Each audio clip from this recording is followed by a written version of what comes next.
Hello, and welcome to StoryTime. Today, we will be reading A Study in Scarlet by Sir Arthur Conan Doyle. This is Part 2, Chapter 3, entitled John Ferrier Talks with the Prophet. 3 weeks had passed since Jefferson Hope and his comrades had departed from Salt Lake City.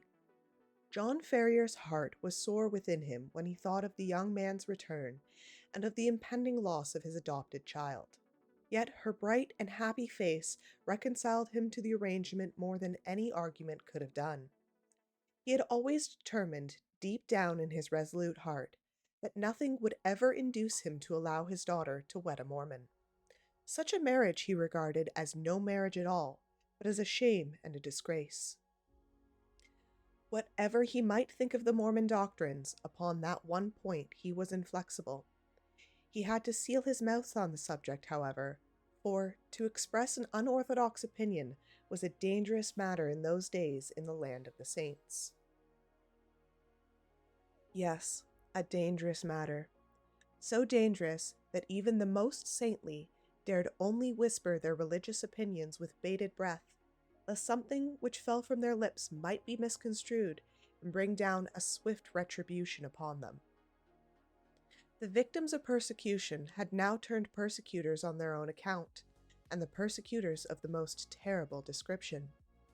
Not the Inquisition of Seville, nor the secret societies of Italy, were ever able to put a more formidable machinery in motion than that which was cast a cloud upon the state of Utah. Its invisibility and mystery which was attached to it made this organization doubly terrible. It appeared to be omniscient and omnipotent, and was yet neither seen nor heard. The man who held out against the church vanished away, and none knew whither he had gone or what had befallen him.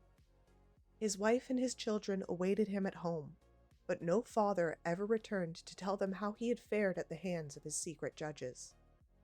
A rash word or a hasty act was followed by annihilation, and yet none knew what the nature might be of this terrible power which was suspended over them.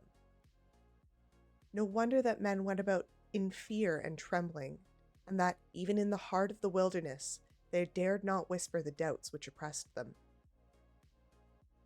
At first, this vague and terrible power was only exercised upon the recalcitrants who, having embraced the Mormon faith, wished afterward to pervert or to abandon it. Soon, however, it took a wider range. The supply of adult women was running short, and polygamy without a female population on which to draw was a barren doctrine indeed. Strange rumors began to be bandied about, rumors of murdered immigrants and rifled camps in regions where none had ever been rifled before. Fresh women appeared in the harems of the elders, women who pined and wept, and bore upon their faces the traces of an unextinguishable horror. Belated wanderers upon the mountain spoke of gangs of armed men, masked, stealthy, and noiseless, who flitted by them in the darkness. These tales and rumors took substance and shape, and were corroborated and re-corroborated, until they resolved themselves into a definite name.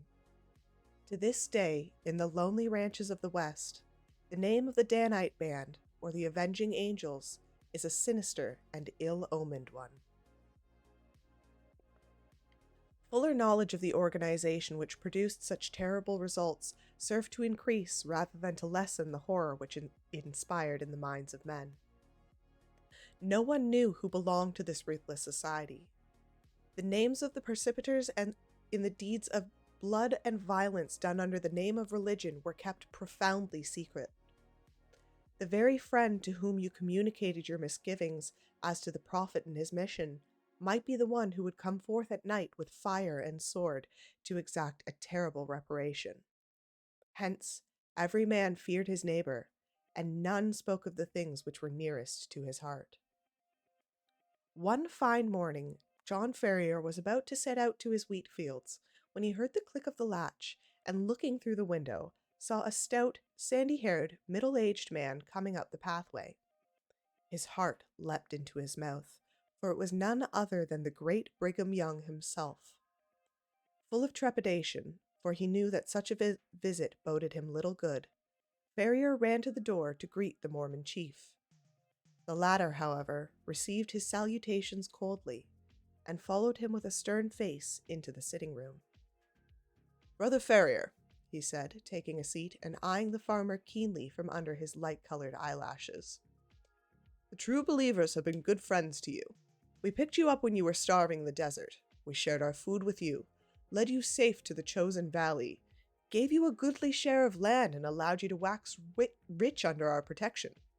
Is this not so?" "It is so," answered John Ferrier. "In return for all this, we asked but one condition.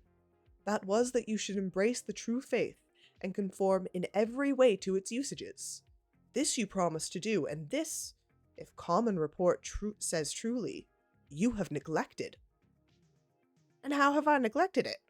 asked Ferrier, throwing out his hands in expostulation. "Have I not given to the common fund? Have I not attended temple? Have I not—" "Where are your wives?" asked Young, looking round him. "Call them in, that I may greet them."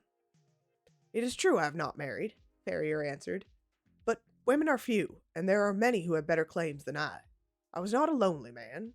I had my daughter to attend to my wants." "It is of that daughter that I would speak to you," said the leader of the Mormons. "She has grown to be the flower of Utah, and has found favor in the eyes of many who are high in the land." John Ferrier groaned internally. "There are stories of her which I would fain disbelieve. Stories that she is sealed to some Gentile. This must be gossip of idle tongues. What is the 13th rule in the code of the sainted Joseph Smith? Let every maiden of the true faith marry one of the elect, for if she wed a Gentile, she commits a grievous sin. This being so, it is impossible that you, who profess the Holy Creed, should suffer your daughter to violate it." John Ferrier made no answer, but he played nervously with his riding whip. "Upon this one point your whole faith shall be tested. So it has been decided by the Sacred Council of Four. The girl is young, and we would not have her wed gray hairs, neither would we deprive her of all choice. We elders have many heifers, but our children must also be provided. Staggerson has a son, and Drebber has a son, and either of them would gladly welcome your daughter into their house. Let her choose between them. They are rich and young, and of the true faith. What say you to that?" Ferrier remained silent for some little time with his brows knitted. "You will give us time," he said at last. "My daughter is very young. She is scarce of an age to marry." "She shall have 1 month to choose," said Young, rising from his seat. "And at the end of that time, she shall give her answer." He was passing through the door when he turned, with flushed face and flashing eyes. "It were better for you, John Ferrier," he thundered, "that you and she were now lying blanched skeletons upon the Sierra Blanco, than you should put your weak wills against the orders of the Holy Four." With a threatening gesture of his hand, he turned from the door, and Ferrier heard his heavy step scrunching along the shingly path. He was still sitting with his elbows upon his knees, considering how he should broach the matter to his daughter, when a soft hand was laid upon his, and looking up, he saw her standing beside him. One glance at her pale, frightened face showed him that she had heard what had passed. "I could not help it," she said in an answer to his look. "His voice rang through the house. Oh, Father, what shall we do?" "Don't scare yourself," he answered, drawing her to him, and passing his broad, rough hand caressingly over her chestnut hair. "We'll fix it up somehow or another. You don't find your fancy kind of lessening for this chap, do you?" A sob and a squeeze of his hand was her only answer. "No, of course not. I shouldn't care to hear you say you did. He's a likely lad, and he's a Christian, which is more than these folks here in spite of all their praying and preaching.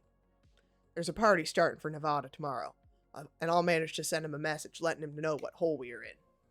If I know anything of that young man, he'll be back here with a speed that would whip electric telegraphs." Lucy laughed through her tears at her father's description. When he comes, he will advise us what's best. But it is for you I am frightened, dear. One hears such dreadful stories about those who oppose the prophet. Something terrible always happens to them. Yeah, but we haven't opposed him yet, her father answered. It'll be time to look out for squalls when we do. We have a clear month before us. And at the end of that, I guess we had best shin out of Utah. Leave Utah? That's about the size of it. But the farm? We'll raise as much money as we can. We'll let the rest go. To tell the truth, Lucy, this isn't the first time I thought of doing it. I don't care about much knuckling under any man, as these folks do to their darn prophet. I'm a freeborn American, and this is all new to me. Guess I'm too old to learn. If he comes browsing about this farm, he might chance to run up against a charge of a buckshot traveling in the opposite direction. But they won't let us leave, his daughter objected.